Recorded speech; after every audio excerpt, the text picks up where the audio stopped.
Welcome viewers.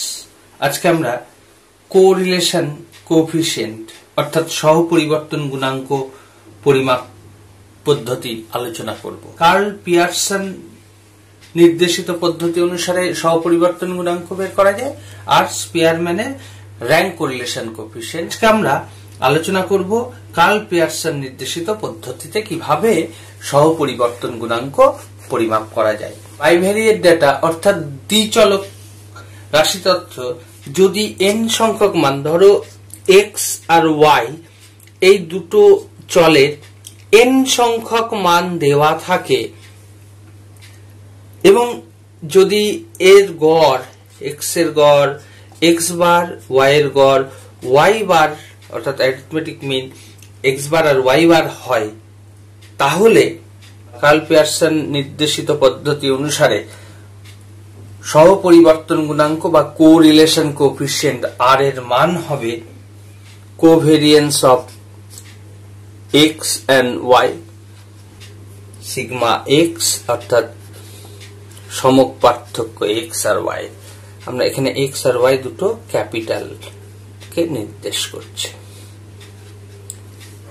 এই পদ্ধতিটাকে খুব শর্টে আমরা এইভাবেও লিখতে পারি, যদি আমরা এই x থেকে x বার বাদ দিলে স্মল x, ক্যাপিটাল Y থেকে y বার বাদ দিলে যদি স্মল y পাই, তাহলে আমরা আর এইভাবেও বের করতে পারি covariance of small xy by sigma x sigma y অর্থাৎ x এবং y এর সমক পার্থক্য বা স্ট্যান্ডার্ড ডেভিয়েশন, এইভাবেও বের করতে পারি। তাহলে আমরা আরো শর্টে এই ফর্মুলাটাকে লিখতে summation xy by root over summation xi square root over summation yi square, এইভাবেও আমরা মানটা বের করতে পারি। এখন আমরা একটা উদাহরণের সাহায্যে কিভাবে এই পিয়ারসন নির্দেশিত পদ্ধতি অনুসারে সহপরিবর্তন গুণাঙ্ক বের করা হয় সেটা আলোচনা করব। ধরা যাক আমাদের একটা সমস্যা বা প্রশ্ন দিয়েছে যেখানে বলা হয়েছে কোন দ্রব্যের দাম বাজারে x এবং যোগানের পরিমাণ y, এই তথ্যটা দেওয়া আছে। 100 টাকা দাম হলে 80 কেজি যোগান হয়, 150 টাকা দাম হলে 90 কেজি বা 200 টাকা দাম হলে 120। এইভাবে আমাকে একটা তথ্য দেওয়া আছে। তাহলে আমরা এই দাম আর যোগানের মধ্যে সম্পর্কের মাত্রা অর্থাৎ কোরিলেশন কোএফিসিয়েন্টটা কি করে বের করব কার্ল পিয়ারসনের পদ্ধতি অনুসারে সেটা আমরা আলোচনা করব। আমাদের প্রথম কাজ যেটা হবে যে আমরা এখান থেকে x এর যোগফল আর y এর যোগফলটা বের করব। x এর যোগফলটা দেখো হচ্ছে 1000 আর y এর যোগফলটা দেখো হচ্ছে 600। n মানে নাম্বার অফ গিভেন ডাটা, কটা দেওয়া আছে 1 2 3 4 5 জোড়া, তাহলে n এর ভ্যালু হচ্ছে 5। তাহলে আমাদের প্রথম কাজ হবে যে x বার সমান কত, y বার সমান কত।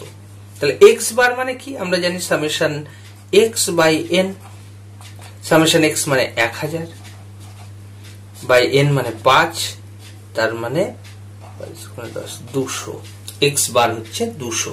ঠিক একই রকম y বার কি সামেশন y বাই n, তাহলে সামেশন y কত 600 বাই 5, 5 12 7 মানে 120 হচ্ছে y বার। তাহলে আমরা এইবার x স্মল x বের করব। স্মল x মানে কি ক্যাপিটাল X মাইনাস x বার, আর স্মল y সেটা হচ্ছে কি ক্যাপিটাল Y বাই y বার, এটা আমরা বের করব। তাহলে প্রথমে আমি স্মল x এর দিকে তাকাই। ক্যাপিটাল X 100, স্মল x কত, x বার হচ্ছে 200, তাহলে 100 মাইনাস 200 তাহলে কত হলো মাইনাস 100। তারপরে হচ্ছে 150 মাইনাস 200 তার মানে মাইনাস 50। তারপরে 200 বিয়োগ 200 তার মানে 0, 250 বিয়োগ 200 তার মানে 50, 300 বিয়োগ 200 তার মানে 100। আমরা স্মল x পেলাম। একইভাবে আমরা স্মল y পাবো কিভাবে, প্রতিটা মান থেকে y বার অর্থাৎ 120 বাদ দেবো, তাহলে 80 বিয়োগ 120 মানে মাইনাস 40। তারপর একটা 90 বিয়োগ 120 মানে মাইনাস 30। তারপর 120 বিয়োগ 120 0, 140 বিয়োগ 120 তার মানে 20, 170 বিয়োগ 120 মানে 50। তাহলে স্মল এক্স আর স্মল ওয়াই পেলাম। এবার আমরা বের করব এক্স স্কোয়ার, ওয়াই স্কোয়ার আর এক্স ওয়াই, তিনটে কলাম আমাদের লাগবে। X square already small x পেয়ে গেছি, তার স্কোয়ার 100 স্কোয়ার, তার মানে একের পিঠে 4টে শূন্য হবে। তারপরে 50 মানে 5 5 25 এর পরে 2টো শূন্য, 0 স্কোয়ার, 50 স্কোয়ার, 100 স্কোয়ার, যোগ করে ফেলি। এক্স স্কোয়ারের যোগফল আসছে 25,000, 10 10 20 আর 25,000, 25,000। একই রকম আমরা ওয়াই স্কোয়ার করি, 40 স্কোয়ার মানে 1600, 30 স্কোয়ার মানে 900, 0 স্কোয়ার, 20 স্কোয়ার মানে 400, 50 স্কোয়ার মানে 2500।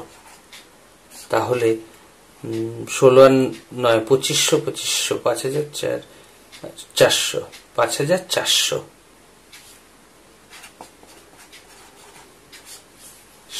আর একটা স্টেপ আছে, আমাদের এই স্মল এক্স আর স্মল ওয়াই গুণ করতে হবে। তাহলে -100 -40 তার মানে +40 × 100 তার মানে 4000। তারপর একটা -30 -50 তার মানে +3 5 15, 2টো শূন্য। তারপর 0 0 গুণ করলে 0, 50 আর 20 5 2 10, 2টো শূন্য, 100 × 50 তার মানে 5 1 5, 3টে শূন্য। তাহলে এক্স ওয়াই এর যোগফল কত হচ্ছে? এক্স ওয়াই এর যোগফল দেখো 5 তার মানে এখানে হচ্ছে 11500, 11500। তো সহ পরিবর্তন গুণাঙ্ক আর সমান ফর্মুলা হচ্ছে summation x y by √ summation x square into √ summation y square. তাহলে আমরা সামেশন এক্স ওয়াই এর মান কত পেয়েছি? 11500 বাই √ সামেশন এক্স স্কোয়ার কত? 25000 into √ y square, y square মানে কত? 5400। তাহলে এখানে এবার যদি আমরা ক্যালকুলেশন করি, ক্যালকুলেশন করলে আসছে মানটা আমি একবারে, তোমরা ক্যালকুলেশন এই √ এর দুটোকে ক্যালকুলেটরে বের করে ফেলতে পারবে। 11500 কে এই গুণফল দিয়ে ভাগ করলে 0.99 আসছে, অর্থাৎ সহপরিবর্তন গুণাঙ্কের মান 0.99। তাহলে এইভাবে আমরা কার্ল পিয়ারসনের পদ্ধতি অনুসরণ করে সহপরিবর্তন গুণাঙ্ক বা কোরিলেশন কোএফিসিয়েন্ট বের করতে পারি। আশা করি কার্ল পিয়ারসনের মেথড তোমরা বুঝতে পেরেছো। যদি ভিডিওটা ভালো লেগে থাকে তাহলে লাইক, শেয়ার এবং সাবস্ক্রাইব করার অনুরোধ রইল।